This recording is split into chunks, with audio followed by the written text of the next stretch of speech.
tengah padang pasir yang luas dan tandus di antara suku-suku yang saling bersaing demi kekuasaan dan kehormatan, lahirlah seorang anak laki-laki yang kelak akan menjadi tokoh besar di Jazirah Arab. Ia adalah Uyainah bin Hisn, seorang pemimpin dari suku Bani Fazarah yang dikenal sebagai sosok pemberani, cerdik, namun juga ambisius. Sejak kecil, Uyainah tumbuh di tengah kehidupan keras padang pasir. Ia belajar berburu, menunggang kuda, dan bertarung dengan pedang sejak usia muda. Sebagai putra seorang pemimpin suku, ia terbiasa melihat ayahnya berunding dan berperang demi mempertahankan kehormatan sukunya. Ketika dewasa, Uyainah mulai dikenal sebagai seorang pemimpin perang yang tangguh. Ia memiliki kekuatan fisik dan strategi yang membuatnya disegani oleh suku-suku lain. Namun, ia juga terkenal sebagai sosok yang mudah berubah sikap sesuai dengan kepentingannya. Ketika Islam semakin berkembang di Madinah, banyak suku Arab mulai melihat Nabi Muhammad sebagai ancaman bagi kekuasaan mereka. Uyainah bin Hisn, yang saat itu belum masuk Islam, memilih untuk berpihak kepada Quraisy dan bergabung dalam Perang Khandaq. Ia memimpin pasukan dari Bani Ghatafan yang berjumlah sekitar 1.000 orang untuk mengepung Madinah. Namun, strategi kaum muslimin yang menggali parit di sekitar kota membuat pasukan Uyainah tidak bisa menyerang dengan mudah. Setelah berhari-hari tanpa hasil, pasukan sekutu Quraisy dan Ghatafan akhirnya bubar tanpa kemenangan. Beberapa tahun setelah Perang Khandaq, Uyainah menyadari bahwa Islam semakin kuat. Saat Fathu Makkah, penaklukan Makkah terjadi, ia pun memutuskan untuk masuk Islam, meskipun keputusannya lebih didasarkan pada kepentingan politik daripada keyakinan yang tulus. Setelah masuk Islam, Uyainah mendapat posisi penting dalam pemerintahan Islam. Namun, kesetiaannya tidak bertahan lama. Setelah Nabi Muhammad wafat, banyak suku Arab memberontak dalam peristiwa Riddah, pemberontakan pasca wafatnya Rasulullah. Uyainah, yang selalu mencari keuntungan bagi dirinya sendiri, bergabung dengan Nabi palsu Musailamah al-Kadzdzab, yang mengklaim mendapatkan wahyu seperti Nabi Muhammad. Bersama Musailamah, Uyainah berusaha melawan kekhalifahan Abu Bakar Asy-Syiddiq. Namun, dalam Perang Yamamah, pasukan Islam yang dipimpin oleh Khalid bin Walid berhasil menghancurkan pasukan Musailamah. Uyainah ditangkap dalam keadaan tak berdaya. Di hadapan Khalid bin Walid, nyawanya hampir saja dihabisi, tetapi ia memohon ampunan. Khalifah Abu Bakar pun akhirnya membiarkannya hidup. Namun, setelah kekalahannya, pengaruh Uyainah bin Hisn lenyap. Ia tidak lagi menjadi pemimpin besar seperti dahulu. Setelah peristiwa itu, namanya perlahan menghilang dari sejarah. Seorang pria yang dulu disegani sebagai panglima perang akhirnya hanya menjadi bayang-bayang masa lalu. Kisah seorang oportunis yang berpindah-pindah haluan demi kepentingannya sendiri. Uyainah bin Hisn adalah seorang tokoh dari Bani Fazarah yang dikenal dalam sejarah Islam karena perannya dalam berbagai peristiwa penting pada masa Nabi Muhammad. Berikut beberapa peristiwa yang terkait dengannya. Pertama, sikapnya terhadap Islam. Di bawah terik matahari padang pasir, Uyainah bin Hisn duduk di atas kudanya, memandang jauh ke arah cakrawala. Ia adalah seorang pemimpin dari Bani Fazarah, dikenal sebagai pria yang tangguh, ambisius, dan selalu mencari keuntungan untuk dirinya sendiri. Namun, satu hal yang pasti, kesetiaannya bukanlah sesuatu yang bisa diandalkan. Suatu hari, di tengah majelis para pemuka Quraisy, Uyainah duduk bersama para pemimpin Mekah, termasuk Abu Sufyan. Muhammad semakin kuat di Madinah, kata salah seorang pembesar Quraisy dengan nada khawatir. Jika kita tidak menghentikannya sekarang, seluruh Arab akan tunduk padanya. Uyainah mengelus jenggotnya, berpikir sejenak. Ia tahu bahwa Madinah telah berkembang menjadi kekuatan besar, tetapi ia juga melihat peluang. Jika kita menang, apa yang akan kudapatkan? Tanyanya, matanya menyipit penuh perhitungan. Abu Sufyan tersenyum. Kekayaan, kehormatan, dan kekuasaan. Kami butuh orang sepertimu, Uyainah.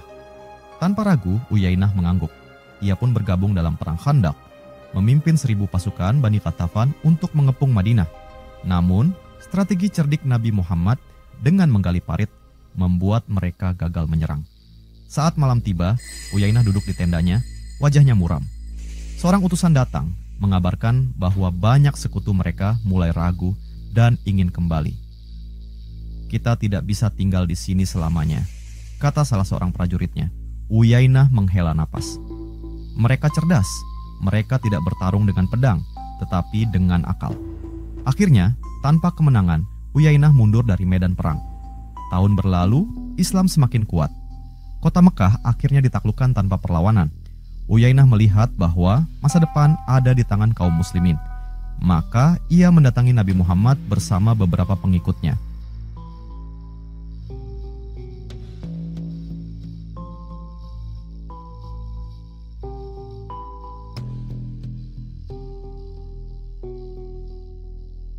Aku bersaksi bahwa tidak ada Tuhan selain Allah Subhanahu wa Ta'ala dan Muhammad adalah utusannya, katanya dengan suara lantang. Nabi Muhammad memandangnya dengan penuh perhatian. Beliau tahu siapa Uyainah, seorang pria yang mudah berubah haluan.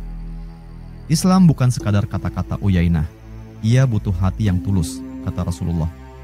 Uyainah menunduk, tetapi dalam hatinya ia masih menyimpan ambisi. Ia berharap dengan masuk Islam, ia akan mendapatkan kedudukan tinggi. Setelah Nabi Muhammad wafat, gejolak mulai terjadi di Jazirah Arab. Beberapa suku menolak membayar zakat dan memberontak. Salah satu tokoh yang muncul adalah Musailamah al-Kazzab, seorang nabi palsu yang mengklaim mendapat wahyu dari Tuhan. Uyainah melihat peluang lain. Ia mendatangi Musailamah di Yamamah. "Kau ingin menjadi nabi?" tanyanya dengan nada mengejek. Musailamah tersenyum. "Bukan ingin, Uyainah. Aku sudah menjadi nabi." Uyainah tertawa kecil, lalu berkata, "Jika kau bisa memberiku kekuasaan, aku akan berjuang untukmu." Musailamah mengangguk, "Kau akan menjadi jenderalku." Maka, sekali lagi, Uyainah berpindah haluan. Ia memimpin pasukan dalam pemberontakan melawan Khalifah Abu Bakar. Namun, dalam perang Yamamah, pasukan Muslim yang dipimpin Khalid bin Walid menghancurkan pasukan Musailamah. Di tengah kekacauan, Uyainah tertangkap. Ia dihadapkan kepada Khalid bin Walid yang menatapnya tajam. "Kau lagi, Uyainah," kata Khalid. "Dulu kau melawan kami, lalu bergabung, lalu berkhianat. Apa yang harus kami lakukan padamu sekarang?" Uyainah tersenyum getir. "Aku tidak akan memohon ampun," katanya, meskipun sebenarnya hatinya ketakutan. Namun, atas kebijaksanaan Abu Bakar, Uyainah dibiarkan hidup. Setelah kekalahannya, namanya perlahan tenggelam. Ia tidak lagi menjadi pemimpin besar, hanya seorang pria tua yang kehilangan pengaruhnya. Di akhir hidupnya, mungkin ia merenungkan semua keputusannya. Sebuah perjalanan panjang dari medan perang ke perundingan politik, dari kesetiaan palsu ke pengkhianatan. Tetapi satu hal yang pasti, sejarah tidak pernah melupakan orang seperti Uyainah bin Hisn. Kedua, Perang Khandak, 627 Masehi. Di tengah hamparan padang pasir yang luas, di bawah langit yang berwarna jingga, saat senja mulai menyapa, Uyainah bin Hisn duduk di atas kudanya. Ia memandang pasukannya yang terdiri dari 1000 prajurit Bani Ghatafan, suku yang terkenal dengan kekuatan dan keberaniannya dalam pertempuran. Hari itu, ia tidak sendiri. Di sampingnya berdiri para pemimpin Quraisy dan sekutu mereka, termasuk Abu Sufyan yang memimpin pasukan dari Mekah. "Madinah tidak akan bertahan lama," kata Abu Sufyan, suaranya penuh percaya diri. "Kita memiliki ribuan prajurit dan mereka hanya segelintir orang." Uyainah tersenyum sinis, tetapi dalam hatinya, ia tidak pernah meremehkan Nabi Muhammad. Ia tahu bahwa pria itu bukan sekadar pemimpin biasa. Ada sesuatu dalam dirinya yang membuatnya terus bertahan, meskipun ditinggalkan oleh banyak orang. "Kita lihat saja nanti," jawab Uyainah singkat. "Aku tidak ingin bertempur dalam perang yang berlarut-larut. Jika ada cara cepat untuk menaklukkan mereka, maka itu yang harus kita lakukan." Pasukan sekutu yang terdiri dari Quraisy, Ghatafan, dan Yahudi Bani Nadir mulai bergerak menuju Madinah dengan keyakinan tinggi. Namun, ketika mereka tiba, mereka dikejutkan oleh sesuatu yang belum pernah mereka lihat dalam peperangan sebelumnya, parit panjang dan dalam yang mengelilingi kota. Uyainah menarik tali kudanya dengan kasar dan menatap parit itu dengan wajah masam. "Apa ini?" serunya geram. "Mereka terlalu pengecut untuk bertarung secara langsung." Seorang prajurit mendekatinya, suaranya penuh kebingungan. "Apa yang harus kita lakukan, pemimpin? Kita tidak bisa melewati ini dengan mudah." Uyainah menghela napas. Ia harus mengakui, ini adalah strategi yang brilian. "Kita tunggu dan cari celah," katanya akhirnya. "Tidak ada benteng yang tidak bisa ditembus. Mereka pasti punya titik lemah." Hari demi hari berlalu, tetapi pasukan Muslim tetap bertahan di dalam kota. Mereka mengandalkan parit sebagai pertahanan utama, membuat pasukan Quraisy dan sekutunya tidak bisa menyerang secara langsung. Di suatu malam yang dingin, Abu Sufyan memanggil Uyainah ke dalam tendanya untuk berdiskusi. Ini tidak bisa dibiarkan terus berlarut-larut, kata Abu Sufyan dengan nada frustrasi. Kita harus menemukan cara untuk masuk. Uyainah menyeringai. Aku punya cara, katanya.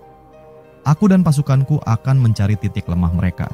Kita bisa menerobos jika kita menemukan tempat di mana paritnya lebih sempit.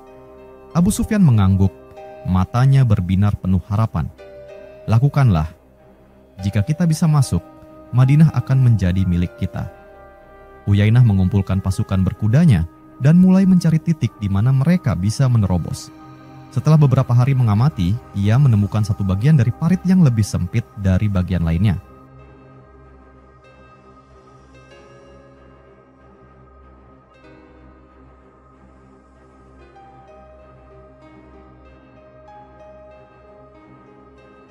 Di sini, katanya kepada anak buahnya, kita serang dari titik ini saat fajar. Mereka tidak akan menyangka. Ketika matahari mulai naik di ufuk timur, Uyainah dan pasukannya melancarkan serangan mendadak. Mereka menerjang ke depan dengan kecepatan tinggi, mencoba melompati parit yang lebih sempit itu. Namun, pasukan Muslim telah bersiaga. Dari balik bukit, para pemanah Muslim melepaskan panah bertubi-tubi. Uyainah melihat beberapa anak buahnya jatuh dari kuda, terhantam panah sebelum sempat mencapai sisi lain. Mundur, mundur, teriaknya dengan frustrasi. Ia sendiri nyaris terkena panah saat mencoba memimpin pasukan mundur. Dengan penuh kemarahan, ia kembali ke perkemahan mereka. Wajahnya merah padam karena amarah dan rasa malu. Hari demi hari berlalu tanpa ada kemajuan. Pasukan sekutu mulai kehilangan kesabaran. Makanan semakin menipis, dan hujan yang turun selama beberapa malam terakhir membuat tenda-tenda basah dan kedinginan. Suatu malam, Abu Sufyan mengumpulkan semua pemimpin suku untuk berdiskusi. Aku tidak akan membuang lebih banyak waktu di sini, katanya dengan suara berat. Jika kita tidak bisa masuk, lebih baik kita pulang. Uyainah menatapnya dengan tajam. Jadi engkau menyerah? Tanyanya sinis. Abu Sufyan mendengus. Ini bukan soal menyerah. Kita sudah kehilangan terlalu banyak waktu dan sumber daya. Jika kita bertahan lebih lama, pasukan kita akan semakin lemah. Uyainah menatap ke arah Madinah di kejauhan. Ia tahu bahwa pertempuran ini telah berakhir. Dengan enggan, ia akhirnya setuju untuk menarik mundur pasukannya. Malam itu, pasukan sekutu membubarkan diri. Pasukan Quraisy kembali ke Mekah, sementara Uyainah dan orang-orangnya kembali ke wilayah Ghatafan. Dalam perjalanan pulang, Uyainah merenung. Ia tidak menyangka bahwa strategi sederhana berupa parit bisa menggagalkan ambisi besar mereka. Ia harus mengakui bahwa Muhammad bukan sekadar pemimpin biasa. Salah seorang prajuritnya berkuda mendekat dan bertanya, "Apa yang akan kita lakukan sekarang, pemimpin?" Uyainah menghela napas. "Kita tunggu. Akan ada perang lain. Dan saat itu tiba, kita akan melihat siapa yang benar-benar menang." Namun, dalam hatinya, ia tahu bahwa hari itu bukanlah hari kemenangan bagi mereka. Dan sejarah mencatat bahwa Perang Khandaq adalah salah satu pertempuran yang membuktikan kecerdikan Nabi Muhammad dalam menghadapi musuh-musuhnya. Ketiga, penyerangan terhadap Bani Mustalik.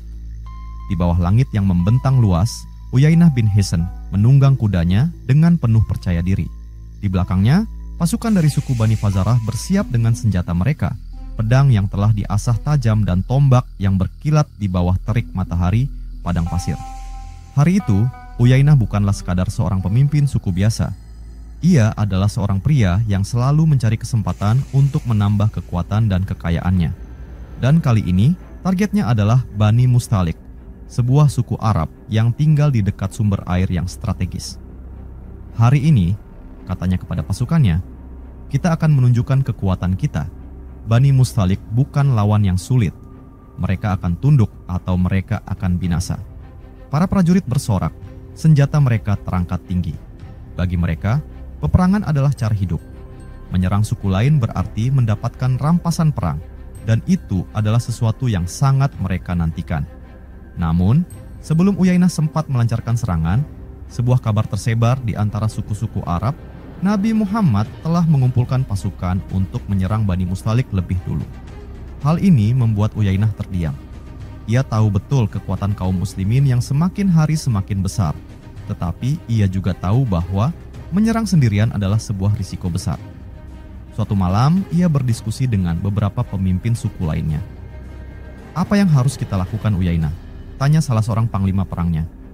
"Jika kita bergerak lebih cepat, kita bisa menguasai mereka sebelum Muhammad datang." Uyainah menghela napas. "Itu bisa jadi pilihan," katanya sambil mengelus jenggotnya. "Tapi jika kita kalah, maka kita akan menghadapi kemarahan Muhammad dan pasukannya. Aku tidak mau berperang dengan orang yang bisa menarik ribuan prajurit dalam hitungan hari." Seorang prajurit lain menimpali, "Kalau begitu, mungkin kita harus menunggu dan melihat bagaimana perang ini berlangsung." Uyainah mengangguk. "Kita lihat dulu. Jika Bani Mustalik kalah, kita bisa mengambil keuntungan dari situasi mereka yang sudah lemah." Beberapa hari kemudian, kabar yang ditunggu akhirnya tiba. Pasukan Muslim telah mengalahkan Bani Mustalik dengan mudah. Mereka tidak hanya memenangkan perang, tetapi juga mendapatkan banyak tawanan, termasuk perempuan dan anak-anak. Uyainah meninju tanah dengan marah ketika mendengar kabar itu. "Kita terlambat," geramnya. "Muhammad sudah mengambil segalanya sebelum kita bergerak." Salah satu bawahannya mencoba menenangkannya. "Tapi mungkin kita masih bisa berbicara dengan Muhammad. Mungkin ada bagian dari rampasan perang yang bisa kita dapatkan."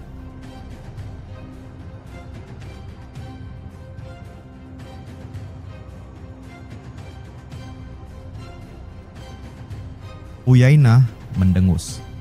"Muhammad bukan orang yang bisa disuap dengan mudah. Dia punya aturan sendiri. Aku tidak yakin dia akan berbagi dengan kita." Dengan penuh kekecewaan, Uyainah menyadari bahwa kali ini ia telah kehilangan kesempatan besar. Namun, di dalam hatinya, ia berjanji bahwa suatu hari nanti ia akan mencari cara lain untuk mendapatkan keuntungan dari situasi yang berkembang. Dan seperti biasa, ia tetap menjadi seorang oportunis, menunggu kesempatan yang tepat untuk berpihak kepada siapapun yang bisa memberinya keuntungan terbesar. Keempat, masuk Islam dan pengkhianatannya. Di padang pasir yang luas dan tandus, di bawah langit yang membentang tanpa batas, Uyainah bin Hisn duduk di atas kudanya. Pandangannya tertuju ke arah Madinah, kota yang kini menjadi pusat kekuatan Islam. Angin gurun menerpa wajahnya, membawa kenangan tentang peperangan yang telah ia lalui dari Perang Khandaq, rencananya untuk menyerang Bani Mustalik hingga aliansinya dengan Quraisy. Namun, kini keadaan telah berubah. Muhammad dan pasukannya semakin kuat. Mekah telah ditaklukkan. Suku-suku Arab mulai tunduk satu persatu. Uyainah menghela napas panjang. Ia bukan orang yang bodoh. Ia tahu kapan harus bertarung dan kapan harus berpihak kepada pihak yang lebih kuat. Maka, dengan tekad yang telah ia buat, ia mengarahkan kudanya menuju Madinah. Ketika ia tiba di Madinah, suasana kota itu berbeda dari tempat-tempat yang pernah ia datangi. Tidak ada kebrutalan yang biasa ia lihat di antara suku-suku gurun. Di sini, orang-orang hidup dengan aturan yang jelas, ada ketertiban yang belum pernah ia rasakan sebelumnya. Uyainah turun dari kudanya dan langsung menemui Nabi Muhammad. Dengan langkah mantap, ia berdiri di hadapan Rasulullah, menatap beliau dengan mata penuh perhitungan. "Aku datang untuk menyatakan keislamanku," katanya tegas. Nabi Muhammad menatapnya sejenak, lalu bertanya dengan lembut, "Apakah ini datang dari hati yang tulus, Uyainah?" Uyainah tersenyum tipis. "Aku bersaksi bahwa tidak ada Tuhan selain Allah Subhanahu wa Ta'ala dan engkau adalah utusannya." Nabi Muhammad mengangguk, menerima keislamannya. Namun beliau tahu siapa Uyainah. Beliau tahu bahwa pria ini adalah seorang yang mudah berubah haluan, seorang oportunis yang lebih memikirkan keuntungan daripada keyakinan. Meskipun demikian, Uyainah diberikan kesempatan. Ia bahkan diberi posisi dalam kepemimpinan Islam karena pengaruhnya yang besar di antara suku-suku Arab. Namun, kesetiaan Uyainah ternyata tidak bertahan lama. Tak lama setelah Nabi Muhammad wafat, kegelisahan mulai menyelimuti Jazirah Arab. Beberapa suku mulai memberontak, menolak membayar zakat, dan bahkan mengklaim nabi-nabi baru. Di antara mereka, ada seorang pria bernama Musailamah Al-Kazzab yang mengaku sebagai nabi baru. Ia mengumpulkan pengikut dan berusaha menyaingi Islam yang dibawa oleh Nabi Muhammad. Ketika berita tentang Musailamah sampai ke telinga Uyainah, ia berpikir keras. Muhammad telah tiada, gumamnya seorang diri. Dan sekarang muncul orang yang mengaku sebagai penerusnya. Jika aku berpihak kepadanya, mungkin aku akan mendapatkan lebih banyak kekuasaan daripada yang kubayangkan. Akhirnya, ia menemui Musailamah. Di perkemahan Musailamah di Yamamah, Uyainah duduk di hadapan nabi palsu itu. Musailamah tersenyum penuh percaya diri, memandang Uyainah dengan tatapan seorang pemimpin yang haus akan kekuasaan. "Kau datang untuk bergabung denganku, Uyainah?" tanya Musailamah. Uyainah menyeringai. "Aku datang untuk melihat apakah kau benar-benar nabi seperti yang kau klaim." Musailamah tertawa kecil. "Aku bukan hanya nabi, Uyainah. Aku adalah penerus Muhammad. Jika kau bergabung denganku, kau akan mendapatkan kedudukan tinggi. Aku akan menjadikanmu panglima pasukanku." Itulah yang ingin didengar Uyainah. Kekuasaan, pengaruh, kedudukan, semua yang ia dambakan. "Baik," katanya akhirnya, "aku akan bertarung untukmu." Namun, langkahnya kali ini adalah sebuah kesalahan besar. Khalifah Abu Bakar Asy-Syiddiq tidak tinggal diam melihat pemberontakan ini. Ia mengirim pasukan besar di bawah komando Khalid bin Walid, seorang jenderal muslim yang dikenal tak terkalahkan. Ketika pasukan Khalid tiba di Yamamah, Uyainah menyadari bahwa ia menghadapi lawan yang berbeda. Kaum muslimin bukan lagi kelompok kecil seperti dahulu. Mereka kini adalah kekuatan yang tak bisa diremehkan. Pertempuran pun pecah. Pedang bertemu pedang, darah mengalir di pasir Yamamah. Namun, pasukan Musailamah tidak sekuat yang mereka kira. Mereka mulai terdesak. Di tengah pertempuran, Uyainah melihat pasukannya berguguran satu persatu. Ia menyadari bahwa mereka akan kalah. "Musailamah, kita harus mundur," teriaknya. Musailamah, yang tadinya penuh percaya diri, kini tampak panik. "Tidak, aku tidak bisa mundur sekarang." Namun, kenyataan berkata lain. Pasukan muslim menghancurkan mereka dengan cepat. Musailamah akhirnya terbunuh dalam pertempuran.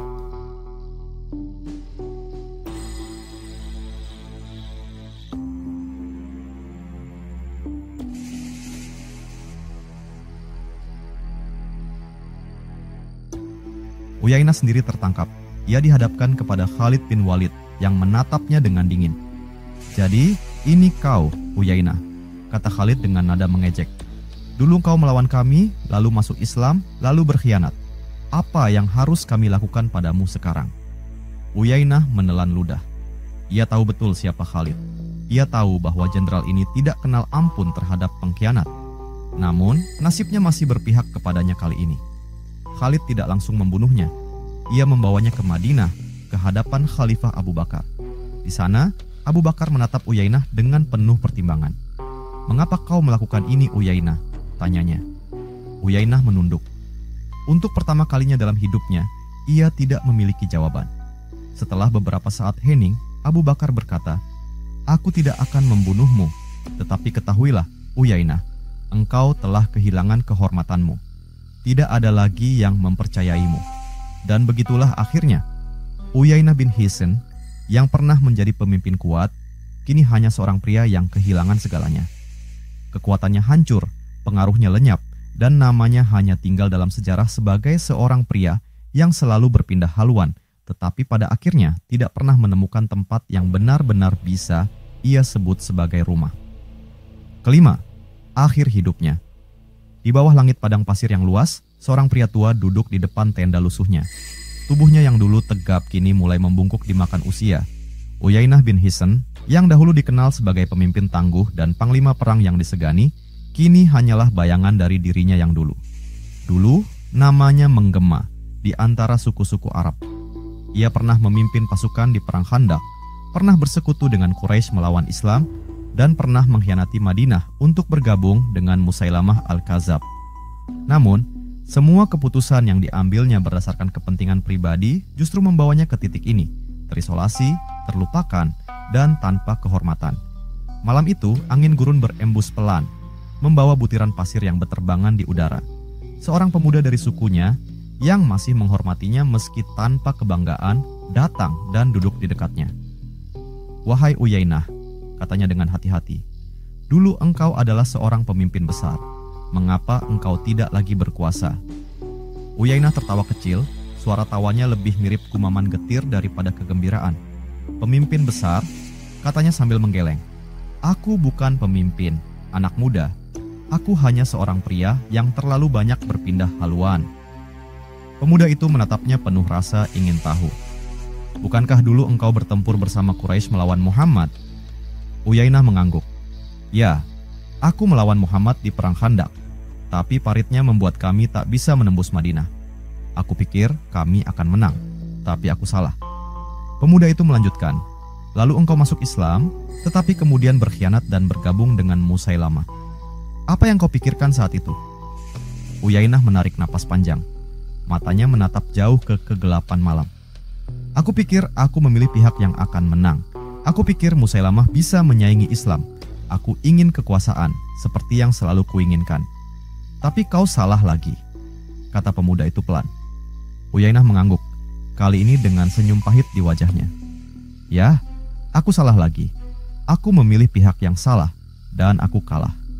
Keheningan menyelimuti mereka. Hanya suara angin yang terdengar. Setelah beberapa saat, pemuda itu bertanya dengan hati-hati, apakah engkau menyesali keputusan-keputusanmu? Uyainah menatapnya lama sebelum menjawab, aku tidak menyesali peperangan karena aku lahir sebagai seorang prajurit. Tapi aku menyesali kebutaanku terhadap sesuatu yang lebih besar daripada sekadar kemenangan dan kekalahan. Pemuda itu menatapnya dengan bingung. Apa maksudmu? Uyainah menghela napas. Aku selalu memilih berdasarkan keuntungan duniawi. Aku tidak pernah memilih berdasarkan kebenaran. Itulah kesalahanku yang terbesar. Malam semakin larut. Pemuda itu akhirnya berpamitan, meninggalkan Uyainah sendirian dalam pikirannya. Ia menatap langit, melihat bintang-bintang yang berkelap-kelip di atasnya.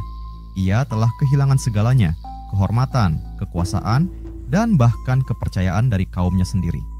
Kini, yang tersisa hanyalah penyesalan dan usia yang terus menua. Beberapa tahun kemudian, Uyainah bin Hisn wafat dalam kesunyian.